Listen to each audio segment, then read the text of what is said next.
A last-minute bump from President Donald Trump appears to have helped his ally Rep. Katie Arrington to triumph over his critic Rep. Mark Sanford in the GOP primary for South Carolina's 1st congressional district. As Republican voters went to the polls in South Carolina to select their nominee, just hours after Trump's historic summit with North Korean leader Kim Jong-un, the president lashed out at Sanford on Twitter. Sanford, a former governor of South Carolina, is the incumbent. Mark Sanford has been very unhelpful to me in my campaign to MAGA, Make America Great Again, Trump wrote. He is Mia and nothing but trouble. He is better off in Argentina. I fully endorse Katie Arrington for Congress in SC, a state I love. She is tough on crime and will continue our fight to lower taxes. Vote, Katie. The reference to Argentina is about Sanford's disappearance for several days in 2009 while state governor. After speculation about his absence in the media, during which his spokesperson erroneously claimed Sanford was hiking on the Appalachian Trail, he reappeared and admitted he had been in Buenos Aires with his lover, an Argentine journalist, with whom he was having an affair. He was by that point separated from his wife. Katie Arrington is a Trump supporter who currently sits in the South Carolina House of Representatives. Now it looks like she's on her way to a seat in Congress, after Sanford all but conceded defeat in the primary for the seat he has held since 2013. I've always been a realist and at this point, based on the numbers I see, I think that I'll end up losing this election, Sanford told his supporters at an event in Mount Pleasant, CNN reported, as votes were being tallied overnight.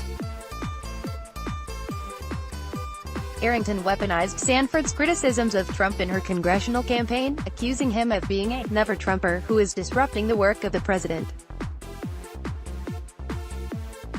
In one barbed campaign ad, she made references to his 2009 disappearance and echoed the rhetoric of Trump, Mark Sanford and the career politicians cheated on us.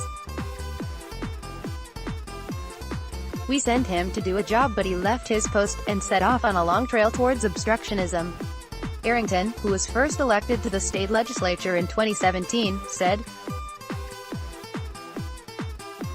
I'm a conservative businesswoman and I'm running for Congress to get things done, not to go on CNN to bash President Trump. As the words, drain the swamp, appear on screen, one of President Trump's best-known campaign slogans, Arrington says,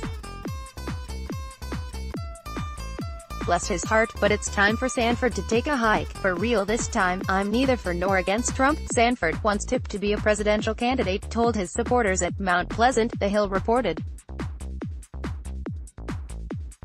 I'm for ideas that I've long stood for of the entirety of my career in politics based on limited government. It may have cost me an election in this case, but I stand by every one of those decisions to disagree with the president, because I didn't think, at the end of the day, it was concurrent with the promises I made when I first ran for office are the voices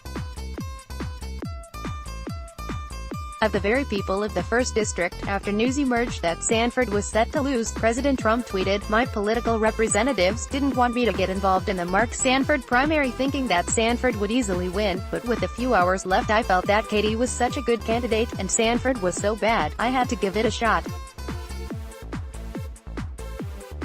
Congrats to Katie Arrington. Sanford's impending loss in his primary will send nervous shivers down the spines of other Republican lawmakers critical of Trump in facing primaries against challengers supportive of the president.